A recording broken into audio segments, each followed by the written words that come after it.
قرآن ہے میرا رہنما قرآن، شفا ہے نور ہے قرآن، جلا دل کی میرا قرآن، رضا رب کی میرا قرآن، قرآن قرآن۔ الحمدللہ رب العالمین والصلاة والسلام علی سید المرسلین، اما بعد فاعوذ باللہ من الشیطان الرجیم، بسم اللہ الرحمن الرحیم۔ الصلاة والسلام علیک یا رسول اللہ وعلی آلک واصحابک یا حبیب اللہ، الصلاة والسلام علیک یا نبی اللہ وعلی آلک واصحابک یا نور اللہ۔ میٹھے میٹھے اسلامی بھائیوں اور مدنی چینل کے ناظرین، مدنی چینل کا سلسلہ ہے ایک قصہ ہے قرآن سے۔ قرآن ہے میرا رہنما قرآن، شفا ہے نور ہے قرآن، جلا دل کی میرا قرآن، رضا رب کی میرا قرآن، قرآن قرآن۔ بڑا ہی دلچسپ واقعہ آپ کو سنانا ہے۔ ویسے تو آپ نے کئی مچھلیوں کے بارے میں سنا ہوگا، خطرناک مچھلیوں کے بارے میں بھی سنا ہوگا کہ بعض مچھلیاں ایسی ہوتی ہیں جو انسانوں تک کو کھا جاتی ہیں، مگر آج ایک بڑی ہی عجیب و غریب مچھلی کی بات کرنی ہے کہ جس کے پیٹ میں ایک بڑے عظیم انسان، جی ہاں اللہ کے نبی حضرت یونس علیہ السلام رہے، مگر اس کے بعد زندہ سلامت اس مچھلی کے پیٹ سے باہر آئے۔ جی ہاں، آج وہ جو واقعہ سننا ہے اس کا نام ہے حضرت یونس علیہ السلام مچھلی کے پیٹ میں۔ یہ کب ہوا تھا، کیسے ہوا تھا، کس وجہ سے ہوا تھا، آئیے سنتے ہیں۔ حضرت یونس علیہ السلام کو اللہ تبارک و تعالیٰ نے شہر نینوا کے باشندوں کی ہدایت کے لیے رسول بنا کر بھیجا تھا۔ یہ موصل کا علاقہ ایک بڑا شہر تھا، یہاں کے لوگ بت پرستی کرتے تھے اور کفر و شرک میں مبتلا تھے۔ حضرت یونس علیہ السلام نے ان لوگوں کو ایمان لانے اور بت پرستی چھوڑنے کا حکم دیا، مگر ان لوگوں نے اپنی سرکشی کی وجہ سے اللہ عز و جل کے رسول علیہ السلام کو جھٹلا دیا اور ایمان لانے سے انکار کر دیا۔ حضرت یونس علیہ السلام نے انہیں خبر دی کہ تم لوگوں پر ان قریب عذاب آنے والا ہے۔ یہ سن کر شہر کے لوگوں نے آپس میں یہ مشورہ کر لیا کہ حضرت یونس علیہ السلام نے کبھی کوئی بات جھوٹی نہیں کہی ہے۔ اب یہ دیکھو کہ اگر وہ رات شہر میں گزارتے ہیں تو پھر تو خیر ہے، لیکن اگر کسی رات وہ شہر چھوڑ کر چلے جائیں تو سمجھ لینا کہ اب عذاب آنے والا ہے۔ اب ایک رات لوگوں نے دیکھا کہ حضرت یونس علیہ السلام کہیں باہر تشریف لے گئے ہیں۔ صبح ہوتے ہی عذاب کے آثار بھی نمودار ہونے لگے، چاروں طرف سے کالی بدلیاں نمودار ہوئیں، ہر طرف سے دھواں اٹھ کر شہر پر چھا گیا۔ یہ منظر دیکھ کر شہر کے باشندوں کو یقین ہو گیا کہ اب عذاب آنے ہی والا ہے۔ اب ان لوگوں نے حضرت یونس علیہ السلام کو تلاش کرنا شروع کیا، بڑی جستجو کی، مگر دور دور تک حضرت یونس علیہ السلام کہیں نظر نہ آئے۔ اب شہر والوں کو اور زیادہ خطرہ اور اندیشہ ہو گیا، چنانچہ شہر کے تمام لوگ خوف خداوندی عز و جل سے ڈر کر کانپ اٹھے اور سب کے سب اپنے عورتوں، بچوں بلکہ مویشیوں کو ساتھ لے کر پھٹے پرانے کپڑے پہن کر روتے ہوئے جنگل میں نکل گئے اور رو رو کر صدق کے دل سے حضرت یونس علیہ السلام پر ایمان لانے کا اقرار اور اعلان کرنے لگے۔ شوہر بیوی سے اور مائیں بچوں سے الگ ہو کر سب کے سب استغفار میں مشغول ہو گئے اور دربار باری میں گر گڑا کر گریہ وزاری شروع کر دی۔ جو مظالم آپس میں کیے تھے وہ بھی ایک دوسرے سے معافی تلافی کرنے لگے، غرض سچی توبہ کر کے اللہ تبارک و تعالیٰ سے یہ عہد کیا کہ حضرت یونس علیہ السلام جو خدا کا پیغام لائے ہیں ہم اس پر صدق کے دل سے ایمان لائے۔ اللہ تعالیٰ کو شہر والوں کی بے قراری اور مخلصانہ گریہ وزاری پر رحم آیا اور عذاب اٹھا لیا گیا۔ اب یہ دھواں اور عذاب کی بدلیاں رفع ہو گئی اور تمام لوگ شہر میں آ کر امن و چین کے ساتھ رہنے لگے۔ اس عجیب و غریب واقعے کو قرآن مجید نے کس انداز میں بیان کیا ہے، آئیے تلاوت قرآن بھی سنتے ہیں، ترجمہ قرآن بھی سنتے ہیں۔ فلولا كانت قرية آمنت فنفعها إيمانها إلا قوم يونس لما آمنوا كشفنا عنهم عذاب الخزي في الحياة الدنيا ومتعناهم إلى حين. ترجمہ: تو کیوں ایسا نہ ہوا کہ کوئی قوم ایمان لے آتی تاکہ اس کا ایمان اسے نفع دیتا، لیکن یونس کی قوم جب ایمان لائی تو ہم نے ان سے دنیا کی زندگی میں رسوائی کا عذاب ہٹا دیا اور ایک وقت تک انہیں فائدہ اٹھانے دیا.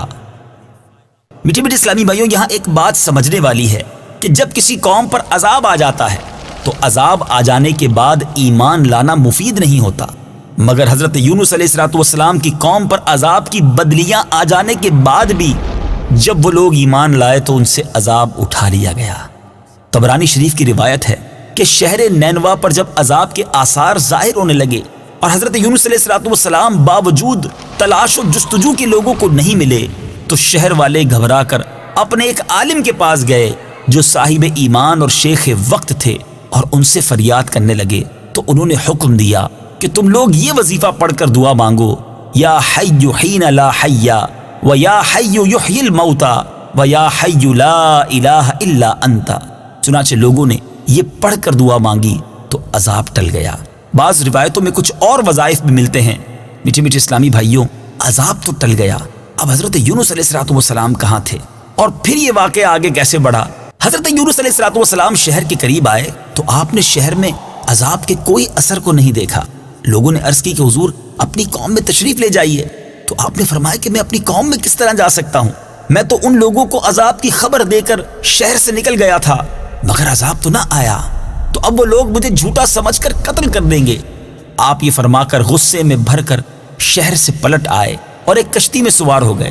یہ کشتی جب بیچ سمندر میں پہنچی تو کھڑی ہو گئی.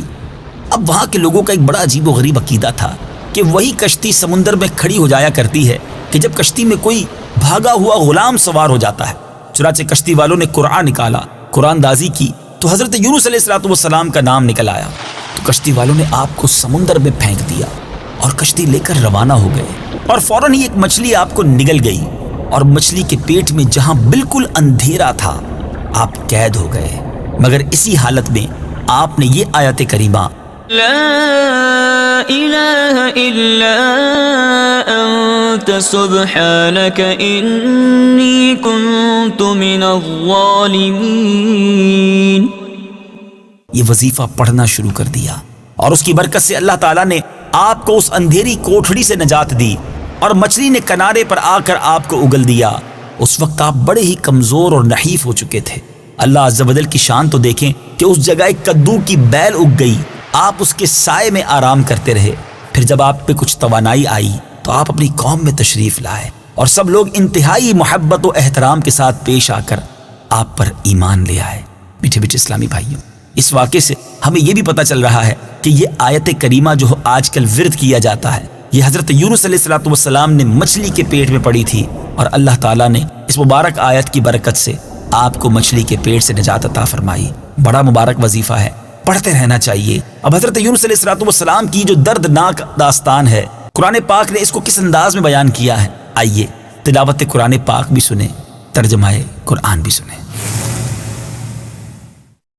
وَإِنَّ يُونُسَ لَمِنَ الْمُرْسَلِينَ إِذْ أَبَقَ إِلَى الْفُلْكِ الْمَشْحُونِ فَسَاهَمَ فَكَانَ مِنَ الْمُدْحَضِينَ فَالْتَقَمَهُ الْحُوتُ وَهُوَ مُلِيمٌ فَلَوْلَا أَنَّهُ كَانَ مِنَ الْمُسَبِّحِينَ لَلَبِثَ فِي بَطْنِهِ إِلَى يَوْمِ يُبْعَثُونَ فَنَبَذْنَاهُ بِالْعَرَاءِ وَهُوَ سَقِيمٌ وَأَنبَتْنَا عَلَيْهِ شَجَرَةً مِّن يَقْطِينٍ وَأَرْسَلْنَاهُ إِلَى 100,000 أَوْ يَزِيدُونَ فَآمَنُوا فَمَتَّعْنَاهُمْ إِلَى حِينٍ. ترجمہ: اور بے شک یونس ضرور رسولوں میں سے ہیں.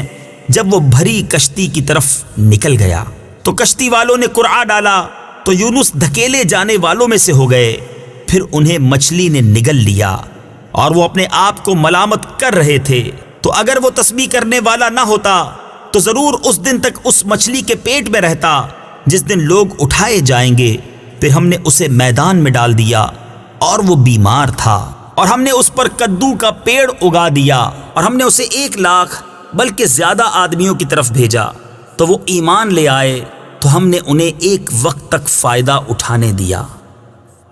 میٹھے اسلامی بھائیوں، اب یہاں اس واقعے سے سیکھنے کو کیا ملتا ہے کہ توبہ کریں، استغفار کریں، خوب اللہ کی بارگاہ میں گر گڑائیں تو بڑے بڑے طوفان ٹل جایا کرتے ہیں، بڑی مصیبتیں دور ہو جایا کرتی ہیں۔ اگر آپ کسی پریشانی میں ہیں، آپ کسی مشکل میں ہیں، کسی مصیبت میں ہیں، اپنے رب کو پکاریے، لیکن دل سے پکاریے، سچی نیت کے ساتھ پکاریے، آنسو بہا کر توبہ کیجیے، وہ کریم ضرور کرم فرمائے گا۔ لیکن دیکھیں، صرف کانوں کو ہاتھ لگا لینا، گالوں پر چپت لگا کر توبہ توبہ کہہ لینا، یہ کافی نہیں ہے۔ توبہ ندامت کا نام ہے، شرمندگی کا نام ہے، اور دل کے پکے ارادے کا نام ہے کہ اب گناہ کرنا بھی نہیں، جو کیا ہے اس سے سچی توبہ بھی کرنی ہے، آئندہ زندگی اس غلطی سے باز رہنا ہے، ضرور کرم ہوگا۔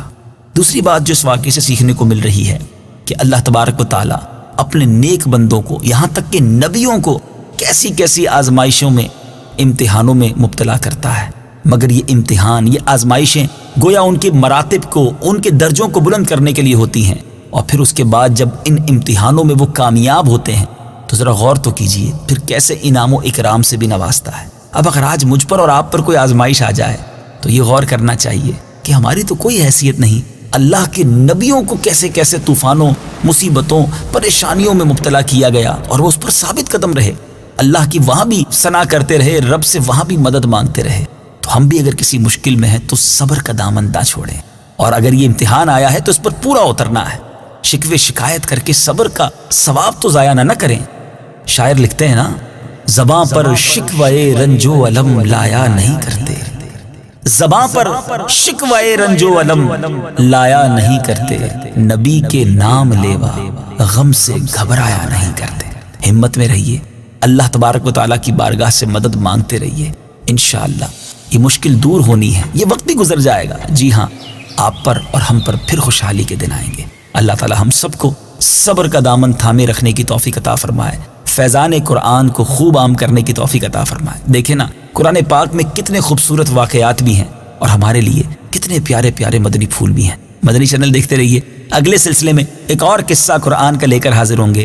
صلو علی الحبیب صلی اللہ تعالی علی محمد صلی اللہ علیہ وسلم۔ قرآن ہے میرا رہنما، قرآن شفا ہے، نور ہے قرآن، جلا دل کی میرا قرآن، رضا رب کی میرا قرآن، قرآن قرآن